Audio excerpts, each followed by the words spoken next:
ಏನು ಅಂತಂದ್ರೆ, ಶುಭಸೇನವರ ತಂದೆಯವರು ಮಹಾದೇವಯ್ಯನವರು, ಅವರ ತಾಯಿ ಸಂಗಮ್ಮ. ಇವರು ವ್ಯಾಪಾರಸ್ಥರು. ಮಠದ ಸಮೀಪದ ಇಲ್ಲೇನೆ ಅವರ ಮನೆ ಇದ್ದದ್ದು.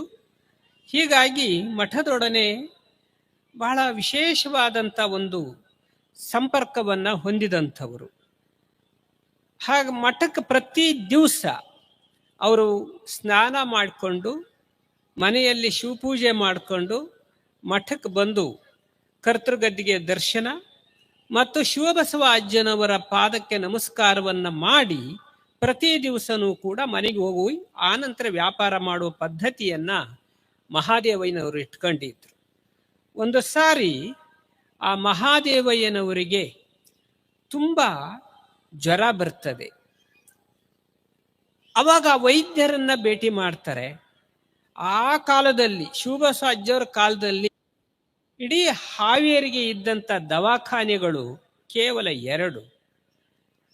ವೈದ್ಯರು ಇದ್ದವರು ಆ ದವಾಖಾನೆಯಲ್ಲಿದ್ದಂಥ 2 ವೈದ್ಯರು. 2 ದವಾಖಾನೆಗೆ 2 ಡಾಕ್ಟರ್ಗಳು ಇದ್ದಿದ್ದು, 2 ಡಾಕ್ಟರ್ಸ್. ಹಾಗಾಗಿ ಅವ್ರ ಹತ್ರ ತೋರಿಸ್ಲಿಕ್ಕೆ ಮಹಾದೇವಯ್ಯ ಹೋಗ್ತಾರೆ. ಹೋಗಿದಾಗ ಡಾಕ್ಟರ್ ಹೇಳ್ತಾರೆ, ನೋಡಪ್ಪ, ನಿನಗೆ ತುಂಬ ಚಳಿ ಜ್ವರ ಇದೆ, ನೀನು 1 ವಾರ ಸ್ನಾನ ಮಾಡಬಾರ್ದು. ಬಿಸಿ ನೀರ ಸ್ನಾನ ಇರ್ಬೋದು, ತಣ್ಣೀರು ಸ್ನಾನ ಇರ್ಬೋದು, ಅದನ್ನು ಮಾಡಬಾರ್ದು.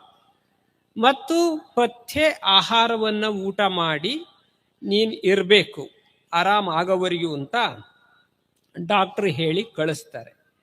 ಸರಿ, ಮಹಾದೇವಯ್ಯ ಮನೆಗೆ ಬರ್ತಾರೆ. ಮನೆಗೆ ಬಂದ ಮೇಲೆ ಅವ್ರಿಗೆ ಪ್ರತಿ ದಿವಸ ಇದ್ದದ್ದು ರೂಢಿ ಏನು ಅಂದರೆ, ಮಠಕ್ಕೆ ಹೋಗಿ ದರ್ಶನ ಮಾಡ್ಕೊಂಡು ಬಂದ ಮೇಲೇ ಊಟ ಮಾಡೋ ಪದ್ಧತಿ. ಮತ್ತು ಅವಾಗ ಅವ್ರ ಡಾಕ್ಟ್ರು ಹೇಳಿದ ಮೇಲೆ ಅವತ್ತಿನಿಂದ ಮಠಕ್ಕೆ ಬರ್ತಾರೆ ಖರೆ, ಆದರೆ ಸ್ನಾನ ಮಾಡಲಾರ್ದೆ ಅಜ್ಜಾರಿಗೆ ಹೋಗಿ ನಮಸ್ಕಾರ ಮಾಡೋದು ಹೇಗೆ? ಭಾಳ ಸೂಕ್ಷ್ಮವಾದಂಥ ವಿಚಾರ ಮಾಡ್ತಾರೆ ಅವರು. ಅದಕ್ಕೆ ಅಜ್ಜಾರ ಹತ್ರ ನಾನು ಹೋಗಬಾರ್ದು, ದೂರದಿಂದಲೇ ಗದ್ದಿಗೆ ದರ್ಶನ ಮಾಡಿ ಹೋಗಬೇಕು ಅಂತಿಕೊಂಡು ಹೇಳಿ ಅವರು ಸ್ನಾನ ಮಾಡಲಾರ್ದನೆ ಅಲ್ಲಿ ಮಠಕ್ಕೆ ಬರ್ತಾರೆ. ದೂರದಿಂದ ಗದ್ದಿಗೆ ನಮಸ್ಕಾರ ಮಾಡ್ತಾರೆ. ಶಿವಬಸವ ಅಜ್ಜಾರ ಭೇಟಿನೇ ಮಾಡಲ್ಲ ಅವರು. 1 ವಾರ ಕಳೀತದೆ. ಶಿವಬಸವ ಅಜ್ಜವರು ವಿಚಾರ ಮಾಡಿದರು, ಮಹಾದೇವಯ್ಯ ದಿವಸ ಬರ್ತಿದ್ದ, ನಮಗೆ ನಮಸ್ಕಾರ ಮಾಡಿ ಹೋಗ್ತಿದ್ದ, ದರ್ಶನ ಮಾಡ್ತಿದ್ದ, ಯಾಕೋ ಬರಲಿಲ್ವಲ್ಲ ಅಂತೇಳಿ 1 6-7 ದಿವಸ ಆದ ನಂತರ ಅಜ್ಜವರು ಹೊರಗೆ ಕೂತ್ಕೊಂಡಿದ್ರು. ಅವಾಗ ಮಹಾದೇವಯ್ಯ ಭಾಳ ದೂರದಿಂದ ನಿಂತು ಅಲ್ಲೇ ನಮಸ್ಕಾರ ಮಾಡಿ ಮತ್ತೆ ಮನೆಗೆ ಹೋಗೋ ತಯಾರಿ. ಆವಾಗ ಅಜ್ಜವರು ಮಹಾದೇವ ಬಾಯಿಲ್ಲಿ ಅಂತ ಕರೀತಾರೆ. ಹಂಗಂದ ತಕ್ಷಣ ಅನಿವಾರ್ಯವಾಗಿ ಅಜ್ಜರ ಹತ್ರ ಬಂದು ದೂರದಿಂದ ಅವರು ನಿಂತು ನಮಸ್ಕಾರ ಮಾಡ್ತಾರೆ. ಯಾಕೋ ಮಹಾದೇವಯ್ಯ, 1 ವಾರ ಆಯಿತು, ಇನ್ನೂ ನೀನು ಕಾಣಲಿಲ್ಲ ನಮಗೆ. ಪ್ರತಿ ದಿವಸ ಬಂದು ನಮಗೆ ನಮಸ್ಕಾರ ಮಾಡಿ ದರ್ಶನ ಮಾಡ್ಕೊಂಡು ಹೋಗ್ತಿದ್ದಲ್ಲಪ್ಪ, ಯಾಕೆ ಬಂದಿಲ್ಲ ಅಂತ ಕೇಳ್ತಾರೆ. ಆ ಮಹಾದೇವಯ್ಯ ಹೇಳ್ತಾರೆ, ಅಜ್ಜರ, ನನಗೆ ಚಳಿ ಜ್ವರ ಇದೆ, ಡಾಕ್ಟ್ರು ಜಳಕ ಮಾಡಬೇಡ ಅಂತ ಹೇಳ್ಯಾರ. ಜಳಕ ಮಾಡಲಾರ್ದೆ ನಿಮ್ಮ ಹತ್ರ ಬಂದು ನಾನು ನಿಮ್ಮ ಪಾದ ಹೇಗೆ ಮುಟ್ಟಬೇಕು? ಅದಕ್ಕಾಗಿ ಬಂದಿಲ್ಲ ಅಜ್ಜಾರ. ಹೌದೇನಪ್ಪ, ಸರಿ ಆಯಿತು, ನಿನಗೆ ಚಳಿ ಜ್ವರ ಇದೆ ತಾನೆ, ಆಗಲಿ. ನಾಳೆ ನಮ್ಮದು ಇನ್ನೊಂದು ಮಠ ಇದೆಯಲ್ಲ, ಹೊಸಕೇರಿ ಮಠ. ಆ ಹೊಸಕೇರಿ ಮಠದಲ್ಲಿ ಒಂದು ಜಾತ್ರೆ ಸಮಾರಂಭ ಐತಪ್ಪ, ನಾವು ಅಲ್ಲಿಗೆ ಬರ್ತೀವಿ, ನಮ್ದು ಅಲ್ಲೇ ಶಿವಪೂಜೆ ಆಗ್ತದೆ, ಅಲ್ಲೇ ಕರುಣಪ್ರಸಾದ ಎಲ್ಲ ಕೊಡ್ತೀವಿ, ನೀನು ಅಲ್ಲಿಗೆ ಬರ್ಬೇಕು ನಾಳೆಗೆ ಅಂತ ಅಜ್ಜವರು ಆದೇಶ ಮಾಡ್ತಾರೆ ಮಹಾದೇವಯ್ಯಗೆ. ಅವಾಗ ಆಯ್ತು ಅಜ್ಜಾರ, ಬರ್ತೀನಿ. ಮಹಾದೇವಯ್ಯ ಮರುದಿವಸ ಅಜ್ಜಾರ ಅಪ್ಪಣೆಯ ಮೇರೆಗೆ ಅಲ್ಲಿಗೆ ಹೋಗ್ತಾರೆ. ಹೊಸಕೇರಿ ಮಠದ ಗವಿ ಒಳಗೆ ಅಜ್ಜಾರ ಪೂಜೆ ಕೂತಿರ್ತಾರೆ. ಪೂಜೆ ಕೂತ್ಕೊಂಡಿದ್ದಾಗ ಅಲ್ಲಿಗೆ ಮಹಾದೇವಯ್ಯಗೆ ಹೇಳ್ತಾರೆ ಅಜ್ಜಾರು, ನೋಡೋ ಮಹಾದೇವಯ್ಯ, ಇಲ್ಲಿ ಮಠದ ಮುಂದೆ ಕೆರೆ ಐತಿ, ಕೆರೆ ಇದೆಯಾ?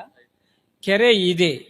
ಆ ಕೆರೆಗೆ ಹೋಗಿ ನೀನು ಅದರೊಳಗೆ ಈಸಾಡಿ, ಪೂರ್ತಿ ಈಸಾಡಿ, ಎಷ್ಟು ನಿನ್ನ ಮನಸ್ಸಿಗೆ ತಿಳಿಯುತ್ತೆ ಅಷ್ಟು ಈಸಾಡಬೇಕು. ತಣ್ಣೀರು, ಕೊರೆಯುವಂಥ ನೀರು, ಅದ್ರಾಗ ಹೋಗಿ ನೀನು ಜಳಕ ಮಾಡೋದು ಅಷ್ಟೇ ಅಲ್ಲ, ಈಸಾಡ್ಬೇಕು ಅಂತ ಹೇಳ್ತಾರ ಅಜ್ಜವ್ರು. ಡಾಕ್ಟ್ರು ಜಳಕ ಮಾಡಬೇಡ ಅಂತ ಹೇಳ್ಯಾರ, ಇವ್ರ ಅಜ್ಜ ಅವರು ಈಸಾಡ್ಬೇಕು ಅಂತ ಹೇಳ್ತಾರ. ಬಹಳ ವಿಚಿತ್ರ, ಇದನ್ನ ಕೇಳ್ಬೇಕು ನೀವು. ಆಮೇಲೆ ಮಾದೇವಿಗೆ ಗಾಬರಿ ಆಗ್ತದೆ, ಇನ್ನೂ ಚಳಿ ಜ್ವರ ಕಡಿಮೆ ಆಗಿಲ್ಲ, ಅಜ್ಜಾರ್ ನೋಡ್ತೀಯ ಈಸಾಡು ಅಂತ ಹೇಳ್ತಾರ, ಹೆಂಗಪ್ಪ ಮಾಡೋದು ಅಂತ. ಆವಾಗ ಅವ್ರು ಹೇಳ್ತಾರೆ, ಏಯ್ ಮಾದೇವಯ್ಯ, ಮನಸ್ಸಿಗೆ ನೀನು ಅನುಮಾನ ಪಟ್ಕೋಬೇಡ, ನಿನ್ನ ಮನಸ್ಸಿಗೆ ಸಂಶಯ ತಂದ್ಕೋಬೇಡ, ನಾನು ಹೇಳ್ತೀನಿ ಆದೇಶ ನನ್ನ ಪಾಲನೆ ಮಾಡು ಅಂತಂದ್ರು ಅಜ್ಜವ್ರು, ಶುಭ ಸಜ್ಜವ್ರು.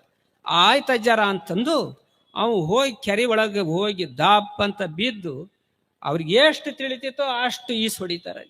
ಈಸಾಡಿ ಮಡಿ ಬಟ್ಟೆ ಉಟ್ಕೊಂಡು ಅಜ್ಜರ ಹತ್ರ ಒಳಗೆ ಬರ್ತಾರೆ. ಗವಿ ಒಳಗೆ ಬಂದು, ನಮಸ್ಕಾರ, ಎಲ್ಲ ಜಳಕ ಮಾಡಿ ಬಂದ್ಯಾ? ಹೌದು. ಈಸಾಡಿ ಬಂದ್ಯಾ? ಹೌದ್ರಿ. ನನ್ನ ಮುಂದೆ ಕುತ್ಕೋಬೇಕು ನೀನು. ಆಮೇಲೆ ಅವನಿಗೆ ಕರುಣಪ್ರಸಾದ ಕೊಟ್ಟು ಅಜ್ಜವ್ರು ಏನ್ ಮಾಡ್ತಾರೆ ಗೊತ್ತಾ? ಸಾಮಾನ್ಯ ಜಾತ್ರೆಗೆ ಏನ್ ಮಾಡಿಸಿರ್ತಾರ್ರಿ? ಹುಗ್ಗಿ ಮಾಡಿಸಿರ್ತಾರೆ, ಪಲ್ಯ ಯಾವ್ದು ಮಾಡಿಸಿರ್ತಾರೆ ಜಾತ್ರೆಗೆ? ಮುಳುಗಾಯಿ ಪಲ್ಯ, ಬದ್ನಿಕಾಯಿ ಪಲ್ಯ. ಅಜ್ಜಾರು ಏನ್ ಮಾಡಿಸಿದ್ರು ಗೊತ್ತಾ? ಅವನಿಗೆ ಯಾವನಿಗಾರ ಜ್ವರ ಬಂದವನಿಗೆ ಬದ್ನಿಕಾಯಿ ಪಲ್ಯ ಕೊಡ್ತಾರ. ಅಜ್ಜಾರು ತಾಟ್ನಾಗ ಇಷ್ಟು ಬದ್ನಿಕಾಯಿ ಪಲ್ಯ ನೀಡಿಸ್ತಾರ ಅವನಿಗೆ. ಆಮೇಲೆ ಗೋಧಿ ಹುಗ್ಗಿ ನೀಡಿಸ್ತಾರ, ಮತ್ತೆ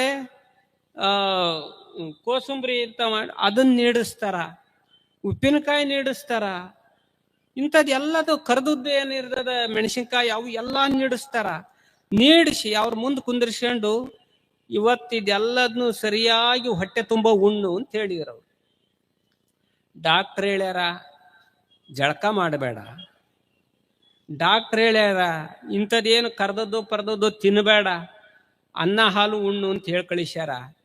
ಅಜ್ಜಾರ್ ನೋಡ್ತೀಯ ಬದ್ನಿಕಾಯಿ ಪಲ್ಯ, ಹುಗ್ಗಿ, ಶಾಂಡ್ಗಿ, ಕರೆದ ಮೆಣಸಿನಕಾಯಿ, ಉಪ್ಪಿನಕಾಯಿ ಎಲ್ಲ ತಾಟಿನ ತುಂಬ ನೀಡಿಸಿ ಉಣ್ಣು ಅಂತ ಹೇಳಿದ್ರು ಅವ್ರ ಮುಂದೆ ಕುಂಡ್ರಿಸ್ಕೊಂಡು.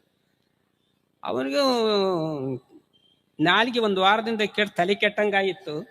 ಅಜ್ಜಾರು ಹೇಳದೆ ಸರಿ, ಅಜ್ಜಾರು ಬರಬರಿ ಆಯ್ತು ಅಜ್ಜಾರು ಉಣ್ತೀನಿ ಅಂತ ಎಲ್ಲ ಹೊಡೆದು ಬಿಟ್ರು ಅವ್ರು. ಒಂದು ತಾಟಿನ ತುಂಬ ಮತ್ತೆ ನೀಡಿಸ್ಕೊಂಡು ಹೊಟ್ಟೆ ತುಂಬ ಉಣ್ಬೇಕು ಅಂತ ಹೇಳಿದ್ರು. ಅಜ್ಜಾರ ಹೊಟ್ಟೆ ತುಂಬಾ ಊಟ ಮಾಡೀನಿ, ನೀನು ಮನೆಗೆ ಹೋಗೋದ್ರಾಗ ಜ್ವರ ಇರೋದಲ್ಲ, ಹೋಗು ಅಂತ ಹೇಳಿದ್ರು ಅವ್ರು. ಶುಭ ಸಜ್ಜಾರ್ ಹೇಳಿದ್ದಿದ್ದು. ಅವ ಮನೆಗೆ ಹೋಗೋದ್ರೊಳಗೆ ಜ್ವರನ ಹೋದು. ಖರೆ ನಡೆದಂತ ಘಟನೆ ಇದು. ಮಹಾತ್ಮರ ಹಸ್ತ ಇದೆ ನೋಡ್ರಿ. ನಿಮಗೆ ಹೇಳ್ತೀನಿ, ಇದು ಒಂದು ಆಧ್ಯಾತ್ಮ ಅನ್ನುವಂಥದ್ದು, ಅದರದ್ದೊಂದು ಲೋಕನೇ ಬ್ಯಾರೆ ಐತಿ. ಅದರಲ್ಲಿ ಯಾರು ಮುಂದುವರಿದು ಸಿದ್ಧಿ ಪಡೆದಿರ್ತಾರಲ್ಲ, ಅವರು ಮಾತು ಹುಸಿ ಹೋಗಲ್ಲ. ಅವರ ಹಸ್ತ ಬಹಳ ಪವಿತ್ರ ಆಗಿರ್ತದೆ. ಅವರ ಹಸ್ತ ಮುಟ್ಟಿ ಅದನ್ನೇನು ಕೊಟ್ಟಿರ್ತಾರಲ್ಲ, ಅದನ್ನು ಊಟ ಮಾಡಿದ್ರೆ ಎಷ್ಟೋ ರೋಗಗಳನ್ನ ಕಳ್ಕೊಂಡಂಥದ್ದು ನಮ್ಮ ನಾಡಿನ ಇತಿಹಾಸದಲ್ಲಿ ಮಠಗಳ ಪರಂಪರೆಯಲ್ಲಿ ನಡೆದಿದೆ ಸ್ವಾಮಿ.